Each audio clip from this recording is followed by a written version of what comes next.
அமாவாசை நாளில் நாம் செய்யக்கூடிய விஷயங்கள் என்னென்ன, செய்யக்கூடாத விஷயங்கள் என்னென்ன என்பதை இந்த வீடியோவில் நாம் பார்க்கலாம். அதே போல என்னுடைய சேனலுக்கு ஒரு லைக் பண்ணுங்க, ஷேர் பண்ணுங்க, மறக்காம சப்ஸ்கிரைப் பண்ணுங்க. வருடத்திற்கு 96 தர்ப்பணங்களை நாம் முன்னோர்களுக்கு கொடுக்க வேண்டும். நம்மால் முடியாவிட்டால் ஆடி, தை, புரட்டாசி என 3 அமாவாசைகளாவது கொடுக்க வேண்டும். அதுவும் முடியாவிட்டால் புரட்டாசி மாதத்தின் மகாலய அமாவாசையிலாவது நாம் கொடுத்தோம் என்றால் அந்த தர்ப்பணமானது நம் முன்னோர்களிடமிருந்து நமக்கு நல்ல பலன்களை பெற்றுத்தரும். அமாவாசை அன்று நாம் மறந்தும் சில விஷயங்களை செய்யக்கூடாது.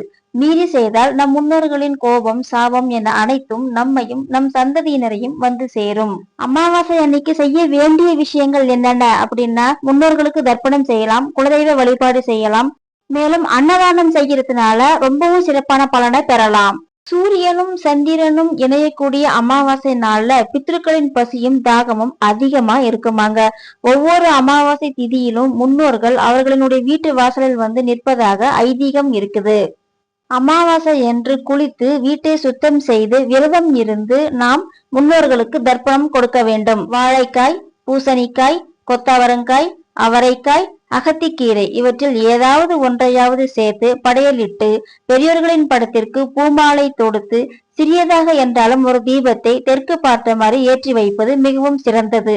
பூஜை அறையில் காண்பித்த தீப தூபங்களை பெரியோர்களுக்கு காண்பித்த தீப தூபங்களை பூஜை அறையிலோ காண்பிக்க வேண்டாம்.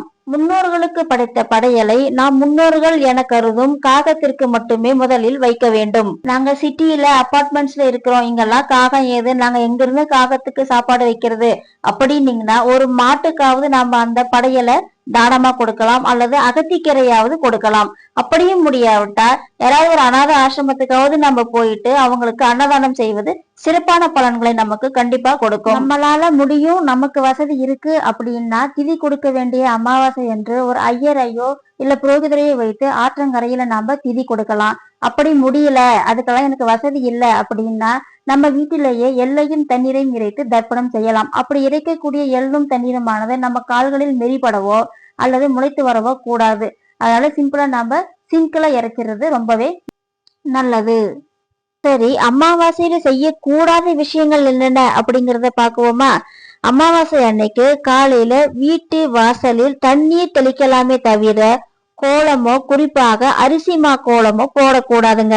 அசைவம் அப்படிங்கிறது சமைக்கவும் கூடாது, சாப்பிடவும் கூடாது. காகத்திற்கு உணவு வைக்காம நம்ம சாப்பிடக்கூடாது. முன்னோர்களுக்கு இறைத்த எள்ளு தண்ணீரை முளைக்க விடவோ காலில் மெரிக்கவோ கூடாதுங்க. மேலும் புதிதா எந்த ஒரு விஷயத்தையும் செய்யவும் கூடாது, தொடங்கவும் கூடாது.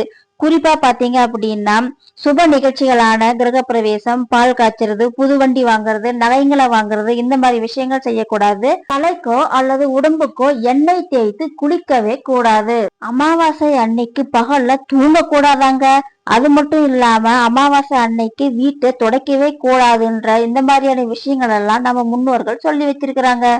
ஆனால் அமாவாசை அன்று மாலை 6 மணிக்கு முன்னதாக வீட்டு வாசலை தெளித்து கோலம் இட்டு பூஜை அறையில் விளக்கேற்றி நம் குலதெய்வத்தை கண்டிப்பா நாம வழிபாடு செய்யணும். எல்லா மாசத்திற்கு ஒரு முறை அமாவாசை வந்தாலும் ஆடி அமாவாசை, தை அமாவாசை மற்றும் புரட்டாசியினுடைய மகாலய அமாவாசையை பெரியோர்களுக்கு தர்ப்பணம் கொடுக்க மிகச்சிறந்த அமாவாசைகளாக நம்முடைய முன்னோர்கள் சொல்லி வச்சிருக்கிறாங்க.